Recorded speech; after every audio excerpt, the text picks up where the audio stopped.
Hello, my name is Cecilia Mosul. You can call me Tescartse. I first opened my eyes to the light of this world on April 16, 2012. I study in third secondary school. I live with my parents and my siblings. My father's name is Mosul Karivay. He is an operator and welder, yet he looks after me and my siblings while helping mom at her language school. My mother's name is Shuritan Qamdurj. She is an English teacher. My two younger siblings' names are Point and Charles.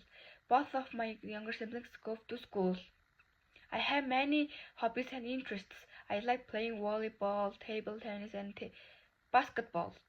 Sports make me active, healthy, and happy. I also enjoy art because it helps me to be creative. Riding a bicycle in another activity, as it gives me energy and freedom.